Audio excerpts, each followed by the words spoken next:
හොඳයි. පින්වත්නි, පසුගිය දවසක අප විසින් සිද්ධ කරන්නට යෙදුණු ධර්මදේශනාවක් සමාජ මාධ්‍යයේ විකාශනය වන්නට යෙදුණා. ඒ දේශනාවක කොටසක්. ඒ දේශනාවේදී අපි සඳහන් කරන්නට යෙදුනේ රහතන් වහන්සේලා වත්මන සිටිය හැකිද නොහැකිද කියන කාරණාව සම්බන්ධයෙන් නැගූ ප්‍රශ්නයකට පිළිතුරු වශයෙන්. එහිදී නැවතත් අපි මතක් කරන්නට යෙදෙනවා භාග්‍යවත් බුදුරජාණන් වහන්සේ අෂ්ටගරුක ධර්ම පනවමින් මහා ප්‍රජාපති ගෞතමී දේවින් වහන්සේ පැවිදි කළාට පස්සේ ඒ භික්ෂුණී ප්‍රෞಢාව මේ ශාසනයට ඇතුළත් වීම නිසා ශාසනයේ ආයුෂය වසර 1000ක් පවතින්නට තිබුණු එක වසර 500කට බහිනවා කියලා බුදුරජාණන් වහන්සේ සඳහන් කරනවා. මේක සඳහන් වන්නේ චුල්ලවග්ග පාළියේ, ඒ කියන්නේ විනය පිටකයට චුල්ලවග්ග පාළියේ මහා ප්‍රජාපති ගෞතමී කතාවත්තු කියන කොටසේ තමයි සඳහන් වෙන්නේ. එතකොට මහා ප්‍රජාපති ගෞතමී දේවින් වහන්සේට ප්‍රෞಢාව ලබා දීම සම්බන්ධයෙන් ඒ වෙලාවේ කියන්නේ බුදුරජාණන් වහන්සේ ප්‍රතික්ෂේප කරනවානේ. තුන්යලක් ප්‍රතික්ෂේප කළාට පස්සේ ආනන්ද ස්වාමීන් වහන්සේ ගිහිල්ලා ඉල්ලීම කළාම තමයි ප්‍රෞಢාව ලබා දෙන්නේ. ඒ වෙලාවේ ඊට පස්සේ මොකද වෙන්නේ? උපසම්පදාව සම්බන්ධයෙන් ඒ භික්ෂුණීන් වහන්සේලාගේ උපසම්පදාව සම්බන්ධයෙන් කතාවක් ඇති වෙනවා. පසුව ඊළඟට මොකද කරන්නේ? අෂ්ටගරුක ධර්ම පිළිගන්නේ නම් භික්ෂුණීන් වහන්සේලාට එහෙම නැත්නම් ඒ භික්ෂුණීන් වහන්සේලාගේ උපසම්පදාව ලබා දෙන බව බුදුරජාණන් වහන්සේ ආනන්ද ස්වාමීන් වහන්සේට මතක් කරනවා. ඒ වෙලාවේ ආනන්ද ස්වාමීන් වහන්සේ ගිහිල්ලා මහා ප්‍රජාපති ගෞතමී දේවින් වහන්සේට එහෙම නැත්නම් මහා ප්‍රජාපති මෙහෙණින් වහන්සේට දක්වනවා අෂ්ටගරුක ධර්ම සම්බන්ධය. එතකොට පිළිගැනීම සිද්ධ වෙනවා. උන්වහන්සේ පිළිගත්තා කියලා බුදුරජාණන් වහන්සේට නැවතත් ආරෝචනය කළාම දැනුවත් කළාම බුදුරජාණන් වහන්සේ මුලදී සඳහන් කරනවා, අර පැවිදි වෙච්ච වෙලාවේ සඳහන් කරනවා, ආනන්ද මේ මාගම ශාසනයට ඇතුළත් වුණාට පස්සේ ශාසනයේ ආයුෂය 1000ක් තිබුණු එක 500ට බහිනවා කියලා මේ දේශනාව තුළ සඳහන් වෙනවා. එතකොට මේක තියෙන්නේ චුල්ලවග්ග පාළියේ. සොයා බලනවා නම් චුල්ලවග්ග පාළියේ තිබෙනවා ගෞතමී කතාවත්තු කියලා කොටසක් තියෙනවා. එතකොට ඒ කොටස විමසා බලන කෙනෙකුට දැනගන්නට පුළුවන්කම තියෙනවා මේ කතාවේ තියෙන යථාර්ථය. එතකොට බුදුරජාණන් වහන්සේ එතන සඳහන් කරන්නේ 1000ක් තිබුණු එක 500කට බහිනවා. අට කතාව පැහැදිලි කරනවා. මේ අට කතාව කියලා කියන්නේ මේ වර්තමානයේ කවුරු හරි කෙනෙක් රචනා කරපු එකක් නෙවෙයි. දැන් මහා අට කතාව, මහා පච්චරිය, මහා කුරුන්දී ආදී අට කතාවන් ආශ්‍රය කොටගෙන තමයි මේවා පැවතෙන්නේ. එතකොට රහතන් වහන්සේලා සිටි යුගයේ රචනා වෙච්ච බුදුරජාණන් වහන්සේගේ අදහස වඩා ප්‍රකට කරමින් රහතන් වහන්සේලාට ඊට අරුත් සපයපු එක තමයි තියෙන්නේ. ඒක බුද්ධ වචනේම තමයි. දැන් බුදුරජාණන් වහන්සේගේ අදහස අටුවාචාර්යින් වහන්සේලා පැහැදිලි කරනවා. දැන් ඔය සමහර අය බුද්ධඝෝෂ ස්වාමීන් වහන්සේට බණින්නේ නොදන්නකම නිසානේ බුද්ධඝෝෂ ස්වාමීන් වහන්සේ කරන්නේ පාලියට හලවලා, ඒ කියන්නේ පාලියෙන් තිබුණු අටුවාව මිහිඳු මහරහතන් වහන්සේ විසින් ලංකාවේ අයට ගැලපෙන පරිදි, ලංකාවේ භික්ෂුන් වහන්සේලාට ගැලපෙන පරිදි හෙළටුවාව කියලා පරිවර්තනය කරපු එක නැවත පාලි භාෂාවට හරවලා චිරස්ථායි කිරීම, කාලයක් පැවැත්වීම නේතන සිද්ධ වුණේ. ඉතින් ඒ නිසා මේවා නොදන්නා සමහර පිරිස් දොස් කියනවා මේක රහතන් වහන්සේලා විසින් විරචිත ග්‍රන්ථ තමයි අට කතා කියලා කියන්නේ. රහතන් වහන්සේලාගේ අදහස. ඉතින් බුදුරජාණන් වහන්සේගේ අභිප්‍රාය දැනගත් රහතන් වහන්සේලා විස්තර කරනවා මේකේ අවුරුදු 1000ක් කියලා කියන්නේ කොහොමද? පටිසම්භිදාපත්ත වශයෙන් කියලා කියන්නේ පටිසම්භිදා ප්‍රාප්ත වශයෙන්. සිව්පිලිසිඹියාපත් රහතන් වහන්සේලාගේ වශයෙන් අවුරුදු 1000. ඊට පස්සේ එතනින් පස්සේ ශුෂ්ක විදර්ශක රහතන් වහන්සේලාගේ වශයෙන් අවුරුදු 1000.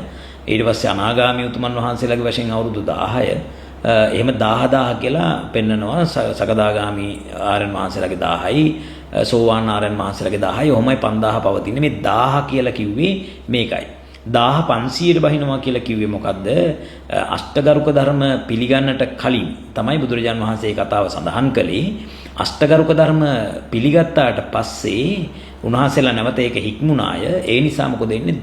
අර 500 කියපු කතාව නැවත 1000ම ස්ථාවර වුණායි කියලා. ඒ කියන්නේ දැන් බුදුරජාණන් වහන්සේ මුලින්ම මාගමුන්ට පැවිද්ද ලබා දුන්නු ගමම කියනවා මේ ශාසනයේ ආයුෂය 1000ක් තිබිච්ච එක 500ට බහිනවා කියලා.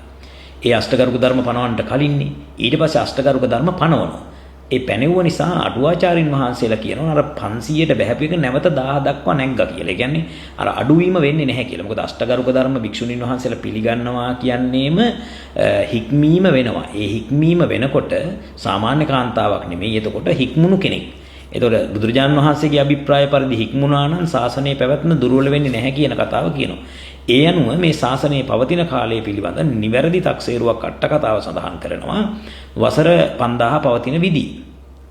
එතකොට සමහර අය සඳහන් කරලා තියෙනවා මේ දැනටත් තායිලන්තේ රහතන් වහන්සේලා ඉන්නවා, දැනටත් බුරුමේ රහතන් වහන්සේලා ඉන්නවා ආදි වශයෙන් කතා සඳහන් කරලා තියෙනවා. ඉතින් හරි පුදුමයි බුදුරජාණන් වහන්සේට තියෙන ආසයානුසේ ඥාණය සමාජ මාධ්‍යයේ ඉන්න පින්වතුන්ට තිබෙන බව තමයි අපට හැඟෙන්නේ.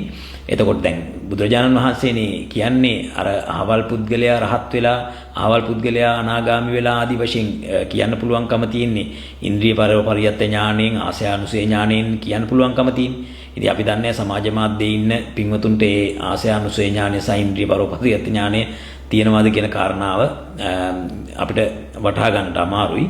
නමුත් ඉතින් භාග්‍යවත් බුදුරජාණන් වහන්සේ කියනනම් අපිට කියන්න පුළුවන් මේ අහවල් කෙනා රහත් වෙලා කියලා. ඉතින් රහත් ලංකාවෙත් ඉන්නව කොච්චර ඔය මේ බොරුවට රහත් කියලා රඟපාන කට්ටිය කොච්චර ඉන්නවද? දැන් මම දැක්කා එක්තරා බුරුමේ තිබිච්ච චිත්‍රපටියක රූගත කිරීමක්. හාමුදුරුව කෙනෙක් මේ පෙට්ටියක සැතපෙනවා. ඉතින් ඒක වටේට මේ ස්වාමීන් වහන්සේලා කීප නමක් කඩා වැළපෙනවා. ඒ කියන්නේ මේ ඇවිල්ලා අවසන් ගෞරවය දක්වනවා වගේ කටයුතු කරනවා. ඒක සමාජ මාධ්‍යයේ පහුගිය කාලේ සංසරණය වුණා මේ උතුම් රහතන් වහන්සේ නමකගේ පිරිනිවන් සිහියෙන්ම පිරිනිවන් පාන අවස්ථාවක් කියලා. පසුව හැබැයි ඒකේ තතු දන්නා අය බුරුමේ අය සඳහන් කරලා තිබුණා නෑ මේක චිත්‍රපටික කොටසක් කියලා. ඉතින් අන්න ඒ වගේ එවැනි රහතන් වහන්සේලාගේ දැන් අපි දැකලා තියෙනවා මේ බුදු වෙච්ච අය ඉන්නවා රහත් වෙච්ච අය ඉන්නවා ආදි වශයෙන් සඳහන් කරනවා. නමුත් ඉතින් අපිට පිළිගන්න තියෙන්නේ මොකද්ද? මුලින්ම පෙළ, ඊට පස්සේ අටුවාව, ඊට පස්සේ ටීකාව, ඊට පස්සේ ටිප්පණි. එතකොට මෙහෙමයි කතා. එතකොට මේකේ පැහැදිලිවම සඳහන් කරනවා මේ අටුවාව. මෙන්න මම ඒ අටුවාව මම විස්තර කරන්නම් මෙහෙම. මෙහි සඳහන් කරනවා මොකද්ද? එපරිද්දෙන්ම වස්තුව නොඋපන් කල්හි පළමු කොට නොයික්වීම පිණිස යම් ගරු ධර්මයෝ පනවන ලද්දාහුද ඒ ගරු ධර්ම නොපැනූ කල්හි මාගම පැවිදි වූ බැවින්. එතකොට කියන්නේ අෂ්ටගරුක ධර්ම මේ පනවන්නට කලින් පැවිදි වුණේ. සද්ධර්මයේ අවුරුදු 500ක් පවත්නේය කියලා බුදුරජාණන් වහන්සේ දේශනා කළාලු. ඊට පස්සේ පළමු කොට පැනවූ බැවින් තවත් අවුරුදු 500ක් පවත්නේයයි. එතකොට දැන් ඔන්න අෂ්ටගරුක ධර්ම පනවනවා පැනෙව්වට පස්සේ මොකද අර මුලින් අයින් කරපු මුලින් රිඩියුස් කරපු අඩු කරපු 500ක් නැවත පවතිනවා කියලා කියන පවත්නේ. මෙසේ පළමු කියූ අවුරුදු 10ම පවත්නේ. දැන් මොකද වෙන්නේ? පළමු කියපු අවුරුදු 1000ම පවතින බව කියනවා. පවත්නේ. අවුරුදු 10 යන මෙය සිව්පිලිසිඹියාපත් රහතුන් වහන්සේගේ වශයෙන් වදාරන ලද්දේ. එයින් මත්තෙහිද සුස්ක විදර්ශක ශීනාශ්‍රවයන්ගේ වශයෙන් අවුරුදු 10ක්, අනාගාමීන්ගේ වශයෙන් අවුරුදු 10ක්, සකදාගාමීන්ගේ වශයෙන් අවුරුදු 10ක්, සෝතාපන්නයන්ගේ වශයෙන් අවුරුදු 10ක් මුළුල්ලේ ප්‍රතිවේද සද්ධර්මයේ පවතින්නේ. පර්යප්ති ධර්මයේද ඒ 5000 මුළුල්ලෙහිමය. එතකොට පර්යප්ති ධර්මයක් පවතින. ඒ කියන්නේ පර්යප්ති ධර්මය කියලා කියන්නේ ත්‍රිපිටක ධර්මය පවතිනවා. ත්‍රිපිටක ධර්මයක් පවතිනවා. ඒ වගේම රහතන් වහන්සේලාගේ ඉඳලා සෝවාන් ආර්ය මාර්ග පුද්ගලින් දක්වා විහිදී එනවා කියලා මතක් කරනවා මේ කාලය තුල. එතකොට කියනවා දැන් ඔන්න සමහර උදවිය කියනවා මේ ඉතින් ස්වාමීන් වහන්සේ මෙහෙමයි වෙන්නේ පළවෙනි අවුරුදු 1000 සිව්පිලිසිඹියාපත් රහතන් වහන්සේලා බහුලයි සෝවාන් අය විරලයි කියලා මම දැක්ක එක්තරා කමෙන්ටුවක් දාලා තියෙනවා. ඊට පස්සේ අවසාන කාලේ සෝවාන් අය බහුලයි රහතන් වහන්සේලා අල්පයි කියලා කියනවා. එහෙමනම් ඉතින් ඒ කියන කතාව අනුව අවසාන කාලෙත් සිව්පිලිසිඹියාපත් රහතන් වහන්සේලා ඉන්න ඕනේ. දැන් බලන්න මේ පිළිවෙල අඩු වීගෙන යන විදිය. සිව්පිලිසිඹියාපත් රහතන් වහන්සේලා ඉන්නවා, සුස්ක විදර්ශක රහතන් වහන්සේලා ඉන්නවා, අනාගාමි මේ ආරයන් වහන්සේලා ඉන්නවා, සකදාගාමි ආරයන් වහන්සේලා ඉන්නවා, සෝවාන් ආරයන් වහන්සේලා ඉන්නවා. ඒතර මේක අඩු වෙලා යනෝනේ. දැන් අපි හිතමු අපි පඩි පෙළක් ගැන කතා කරනවා. පඩි පෙළක් ගැන කතා කරනකොට අපි හිතමු පඩි 4ක් තියෙනවා කියලා. පඩි 4ක් තියෙනකොට අපි පඩි 4ක් උඩට ගියා කියලා කියන්නේ යටපඩිත් තියෙනවා. ඒක ගැටලුවක් නෑ. පඩි 4ක් උඩට ගියා කියන්නේ යටපඩි ටික නැතුව නෙමෙයි. යටපඩි ටිකත් පසු කරගෙන තමයි යන්නේ. හැබැයි අපි යටපඩියෙම ඉන්නවා කියමුකෝ. යටපඩියෙම ඉන්නවා නම් උඩපඩි ගැන කතාවක් නැහැනේ. යටපඩි වල ඉන්නවා නම් උඩපඩි වල කතාවක් ඇත්තේ නැහැ. ඒ නිසා සෝවාන් ආරයන් වහන්සේලා බිහි වෙන යුගයක් එනවා. ඇත්තටම මෙහෙමයි. දැන් සමහර අය කියනවා කියලා තිබුණා මේ බෙහෙත තියෙනවා නම් ඕන කාලෙක ලෙඩ සනීප වෙනවා කියලා. දැන් වැඩි ඕනේ මේ කතාව හරියට ගන්න බලන්න. අපි හිතමු බෙහෙත තියෙන කාලේ තියෙන. දැන් අපි හිතමු බුදුරජාණන් වහන්සේ වැඩ හිටපු කාලේ බෙහෙත තිබුණාද නැද්ද? බෙහෙත කියලා මේ අදහස් කරලා තියෙන ධර්මයේනේ. ඒතර බුදුරජාණන් වහන්සේ වැඩ හිටපු කාලේ සියලු දෙනාම සිව්පිලිසිඹියාපත් රහතන් වහන්සේලා වුණාද? නෑ. බෙහෙත තිබුණා කියලා බොන පුද්ගලයා අනුවත් ඒක තීරණය වෙනවා. මොකද බෙහෙත මත නෙමෙයි සියල්ල තීරණය වෙන්නේ. බෙහෙත බොන පුද්ගලයාගේ ස්වභාවය, ඒ පුද්ගලයාගේ තිබෙන ප්‍රතිචක්තිකරණය මේවා අනුව තීරණය වෙනවා. ඉතින් මේ කතා කරන අය බෙහෙත් ගැන දන්නේ නැහැ හරියට. ඒ නිසා මතක තියාගන්න ඕනේ මේකේ මම කතා කරන්නේ අට කතාව අනුව මිසක් මගේ පුද්ගලික මතයක් නෙමෙයි. සමහර අය අපිට අම්මා මතක් කරලා බැනලා තිබුණා. ඒවා උපේක්ෂාවෙන් අපි ඉවසනවා. මොනවද මෙයා දන්නේ මෙයා ධර්ම විකෘතිකෙක් ආදී වශයෙන් කතා කරලා තියෙනවා. ඉතින් මම ධර්ම විකෘතිකයෙක් නම් මේ අටුවාව වැරදි. එහෙනම් පෙළ වැරදි. එතකොට පෙළ අටුවාවට වඩා අපිට මේකේ තියෙන අදහස තවත් වෙනස් කරන්න බෑනේ. ඒ නිසා කාරණාව මෙහෙමයි. යම් කිසි කෙනෙක් ඉතින් ඒකට ගැටෙන්න අවශ්‍යතාවයක් නැහැ. අපි හිතමු මේ ධර්ම කාරණාව වැරදි නම් අපි හිතමු නිවැරදි ධර්ම කාරණාව තියෙන ත්‍රිපිටකයෙන් හෝ අටුවාවෙන් හෝ ටීකාවෙන් ඒ තිබෙන තැන් දක්වන්න. එහෙම තියෙන තැන් දැනගත්තොත් අපි පිළිගන්නවා ඇත්තටම අපේ මේ අදහස වැරදි. අපි කිව්වේ අටුවාව අනුව වෙනත් තැනක වෙන අදහසක් තියෙනවා කියලා අපිට පැහැදිලි කරලා කියන්න. පෙළ අටුවාව ඉක්මවා අපිට බණ කියන්නට අවශ්‍යතාවයක් නැහැ. අපි නිවෙන්න පිළිපන් පිරිසක් විශේෂයෙන්ම මම පැවිදි වුණේ මගේ මාර්ගඵල අවබෝධයේ පිණිස කටයුතු කරගන්න. ඒ අතරතුර මිනිසුන්ට බණ කියද්දී අපිට අවශ්‍යතාවයක් නැහැ මේක විකෘති කරලා ඉවර වෙලා අපවත් වෙලා යන්න. අපි උත්සාහ කරන්නේ නිසරණ අධ්‍යාසයෙන්ම මේක කියලා දීලා ඉවර වෙලා පුළුවන් තරම් මේ ශාසනය හදන්න. ඉතින් ඔය ධර්ම විකෘති කරනවා කියලා අපිට චෝදනා කරපු කවුරු හරි කෙනෙක් ඉන්නවා නම් බලන්න අපි හිතමුකෝ මේ කාරණාව වැරදුනා කියලා. එතකොට මේ කාරණාව වැරදි නම් මේ කාරණාව ගැන කියන්න ඕනේ. මේ ස්වාමීන් වහන්සේ මෙන්න මේ කාරණාව ඔබ වහන්සේගේ වැරදි. මොකට අනුවද? මේ පෙළට අනුව, මේ අටුවාවට අනුව, මේ ටීකාවට අනුව වැරදි. එහෙම සාක්ෂි සාධක සහිතව සකාරණව සහේතුකව පෙන්ලා දෙන්න ඕන. ඊට පස්සේ අපි මුලින් ඉඳලා කරපු ප ဋ ාහන දේශනාවල එහෙමනම් ඒවැයි තියෙන අඩුපාඩු මොනවා හරි තියෙනවා නම් ඒවත් නිවැරදි කරලා ඒ ඇත්තෝ රට ජාතියට බණ කියන්න ඕන. අපි එහෙමනම් මේ කටයුතු සියල්ලම නතර කරලා ඉවර වෙලා ඔයත්තන්ට බණ කියා ගන්න දීලි වෙරලා අපි අපේ පාඩුවේ අපේ විමුක්තිය උදෙසා බණ භාවනා කටයුතු සිදු කර ගන්න පුළුවන්කම තිබෙනවනේ. ඒ නිසා බොහොම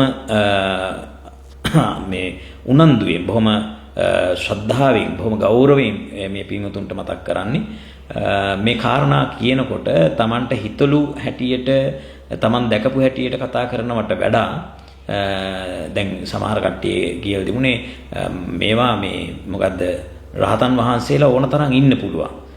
එහෙම නැත්නම් ධර්මයේ තිබෙන සාන්දෘෂ්ටික ගුණය නැති වෙනවා. අකාලික ගුණය නැති වෙනවා කියලා. පින්වත්නි මතක තියාගන්න. බුදුරජාණන් වහන්සේ දේශනා කරපු ධර්මය අපි අනුගමනය කරගෙන යද්දී බුදුරජාණන් වහන්සේ අපි හිතමු ධර්මයේ සම්පූර්ණයෙන්ම දේශනා කළානේ. ඒ අපේ තිබෙන හැකියාව අනුව අපේ තියෙන හැකියාව අනුව හැකියාවල් එන්න අඩු වෙනවනේ. දැන් උදාහරණයක් වශයෙන් ප්‍රඥාව කියන එක එන්න මිනිස්සුන්ගේ දුර්වල වෙවි යනවනේ. ඒක පැහැදිලිවම තේරෙනවනේ. දැන් අපි දැන් වර්තමානයේ AI යුගයක් බවට පත් වෙලා තියෙනවා. මේවා තව ටික කාලයක් යනකොට ඔයත්තන්ට පෙනෙයි මේවෙන් මිනිසුන්ගේ චින්තනය කියන එක අතිශයින්ම දුර්වල තැනටපත් වෙයි. ඉතින් වර්තමානයේ වෙනකොටත් දැන් පුඩා දරුවෝ එහෙම ඒ කියන්නේ නිදහස් චින්තනයක් අලුතෙන් යමක් හිතන්න විශේෂයෙන්ම ඒ කියන්නේ ඔය තාක්ෂණික පැත්තේ හිතන දේවල් නෙවෙයි මම කතා කරන්නේ ධර්මානුකූලව හිතන්න. කාමච්ඡන්දේ, ව්‍යාපාදේ, තීන මිද්දේ, උද්ධච්ච කුක්කුච්ච, විචිකිච්ඡාව ආදී නීවරණ ධර්මයන්ගෙන් මුසපත් වෙන්නේ නැතුව, මුලා වෙන්නේ නැතුව ඉන්නට හැකියාව අඩු වෙනවා. දැන් ජංගම දුරකථනය ගත්තොත් අපි දවස මුළුල්ලේම සමහරලාට ජංගම දුරකථනයට ඇබ්බැහි වෙලා. ඉතින් ඒවෙන් මොකද වෙන්නේ? කාමච්ඡන්දේ වැඩි වෙනවා. මේ කාමච්ඡන්ද ආදී නීවරණ ධර්ම නිවන ආවරණය කරනවා. ඉතින් ඒ මට්ටමට මොකද වෙන්නේ? ප්‍රඥාව ආදී දුර්වල වෙනවා. ඔන්න ඔය කාරණා නිසා තමයි ක්‍රමක්‍රමයෙන් මෙහෙම අඩු වෙන්නට ඇත්තේ. අඩු වෙනව බව සඳහන් කරන්නට ඇත්තේ. ඒ නිසා මම කතා කරේ අටුවාවේ තිබෙන කාරණාව යම් කිසි කෙනෙක් ඒකේ වැරද්දක් අඩුපාඩුවක් තිබෙනවා නම් ඒක පෙළ අටුවා ටීකා වලින් පෙන්වා දෙන්න හැම දිනාටම තෙරුවන් සරණයි.